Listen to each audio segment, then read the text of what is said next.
Hi, I'm Ryan Szymanski, curator for Battleship New Jersey Museum and Memorial. And today we've got another video in our series on Leyte Gulf in honor of the 80th anniversary of the Battle of Leyte Gulf happening in 2024. In addition to this series, the museum is also putting on a symposium on Saturday, October 26, 2024, which we're going to have a number of preeminent historians there to present, in some cases, brand new research. So there's a limited number of tickets. Make sure you get some now in the description below. The first of the 5 major battles that are part of the larger Leyte Gulf battle or campaign is Palawan Passage. This is in many ways the smallest of the battles, but perhaps the most consequential. Admiral Kurita had to bring his central force from its base in the southern part of the Japanese Empire up through the Palawan Passage, through the Sibuyan Sea, and through the San Bernardino Strait around the northern end of Samar to get into the battle. He intentionally screened his force with the Philippine Islands to the east of him, which were still held by the Japanese at this point, to keep American aircraft from being able to observe his force. If his force was not found, it would be more difficult for American air attacks to have enough time to sink any of his ships before he was able to make it within gun range. These were the same waters that were frequented by Japanese merchantmen taking oil from the Dutch East Indies up to Japan proper. And so they were also frequented by American submarines by this point in the war. Japanese destroyers had been absolutely savaged in the fighting off Guadalcanal and in the Solomon Chains earlier in the war, and so Kurita's force did not have as many destroyers as pre-war doctrine would have dictated, or as the Americans used to escort their forces at this time. And so, not fearing air attack, very much fearing submarine attack, but not being able to deal with it effectively, Kurita sailed his forces at high speed in 2 parallel columns. Much like Admiral Spruance, Kurita chose a heavy cruiser as his flagship. Ships like this would be at the fore of the columns doing scouting work, and so it would give Admiral Kurita both the speed to run up and down his column to see his own forces and put him in a forward position where he could get a good view of the battlefield. For this campaign, his flagship was the heavy cruiser Otago.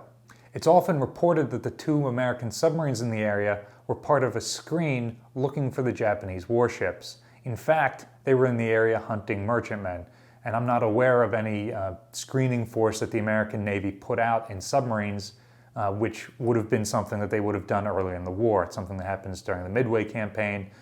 It's something you see very commonly from both sides. However, by this point in the war, the Americans are focusing more on aerial reconnaissance and using their submarines more for commerce raiding. The 2 submarines operating together were USS Darter and USS Dace. Seeing the Japanese forces coming, they were able to maneuver to put one on each side of the Japanese force, and so one of the submarines fires torpedoes into the lead ship of each column, and then they turn to fire their stern tubes. American fleet-type submarines have 6 torpedoes in their bow tubes and 4 more in their stern tubes. Both submarines had been on patrol for a while and only had partial torpedo loads left. Because they were positioned ahead of the Japanese column, the Japanese ships sailed within very close range, about a half a mile to the American submarines. And so the shots were relatively easy for the torpedo data computers on board to calculate. 4 torpedoes hit the lead ship of each column, with Otago, Kurita's flagship, sinking in something like a half hour or less, forcing the admiral and his staff to abandon without any of their equipment. It has been said, and not without reason, that this impacted Kurita for the rest of the battle. He will eventually transfer his flag to the battleship Yamato, which is already the flagship of one of the battleship divisions there, so now the ship's flag spaces are more cramped. He's been shaken by having his ship sink out from under him very quickly and being forced to jump overboard. He couldn't even transfer directly to a boat to be carried over. And It threw off his own plans for how he intended to lead during the battle. Now he's on one of the larger, slower, less maneuverable ships in the formation, a battleship, which tends to be closer to the back. And so some of the actions he will take during the Battle of Samar show that he didn't have great visibility of the battle space, which might not have been the case had his flagship survived and him been leading from the front. On the other side of the column, the heavy cruiser Maya was also sunk. Behind Otago, the heavy cruiser Takeo took 2 torpedoes from the 4 torpedo spread fired from the stern tubes at her, which caused a tremendous amount of damage to her propellers, rudders, and engineering plant. In some ways, leaving the ship disabled caused more attrition to the Japanese force than sinking them.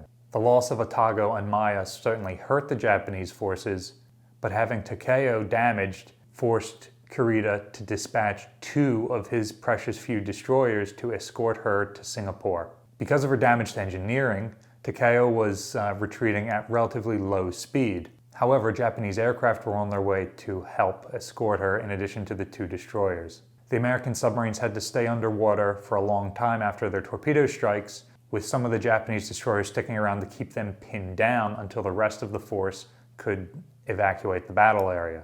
When they surfaced that night, the 2 American submarines had to run on the surface at relatively high speed to try and catch up to the fleeing Takeo. There was no chance of these submarines catching up with the Japanese surface ships, which moved considerably faster, but the disabled ship they could still sink.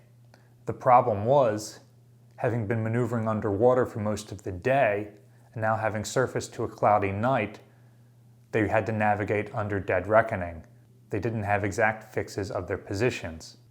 And it was like this, while maneuvering at high speed, that Darter ran aground on a reef that was charted, but they didn't realize how close to it they were.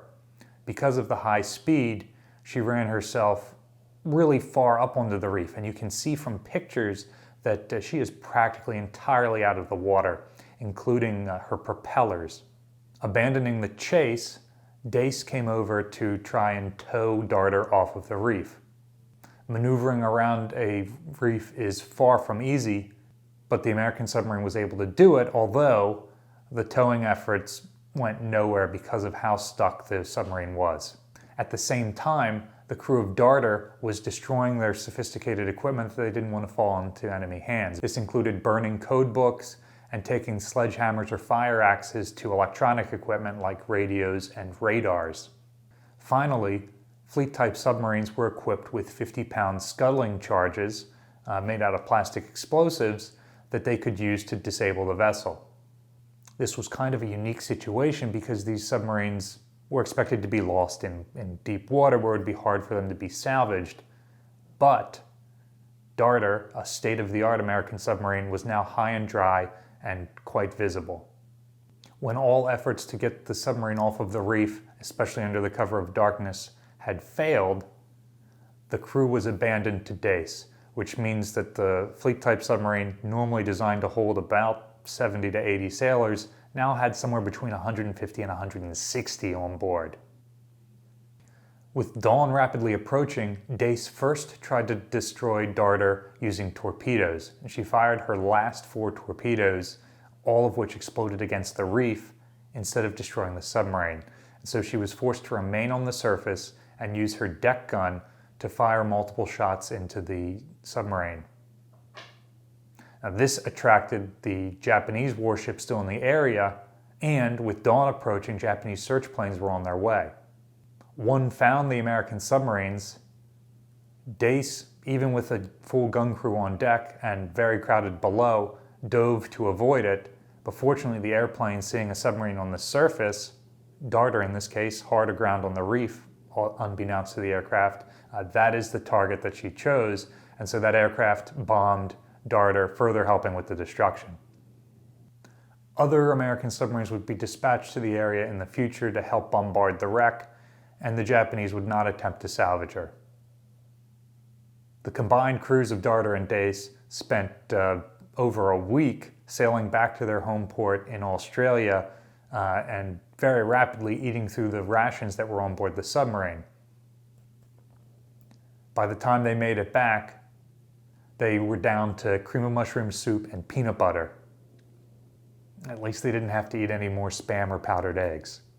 While being a small engagement, the Battle of Palawan Passage had huge implications for the rest of the battle. Takeo would never sail again, unless Godzilla showed up, but that's a story for another day.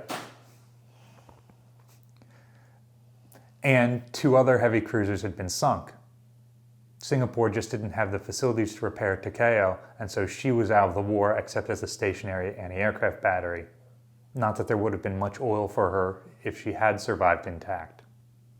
What's more, Halsey now knew where the Japanese fleet was. He knew they had sortied, but he didn't know if they were actually going to come to defend the Philippines. Knowing where they were, he was able to dispatch air scouts, and this led directly to the Battle of the Sibuyan Sea, in which his aircraft were able to sink the battleship Musashi, disable another Japanese cruiser, which would also essentially be interred in Singapore for the rest of the war. Interred isn't the right word, but she wouldn't be able to sail from there.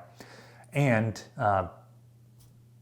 we've already talked about how it impacts Kurita for the rest of the engagement and his ability to lead his remaining forces.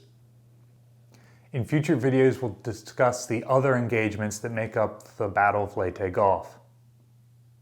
Remember to check the link in the description below for ways you can come out to meet all the scholars that are going to be presenting on Leyte Gulf on board the battleship on October 26, 2024. And if you like the replica wetsuit flag behind me, we're also selling those in the ship's store. There's a link to them in the description below as well. Battleship New Jersey receives operating support from the New Jersey Historic Trust, as well as a number of other businesses and private individuals. We really appreciate your support. Both buying things from the online store and coming out to the symposium will help support the museum and the ongoing restoration of the battleship. You can also support us by liking, sharing, and subscribing so more people find about the museum and our channel. Thanks for watching.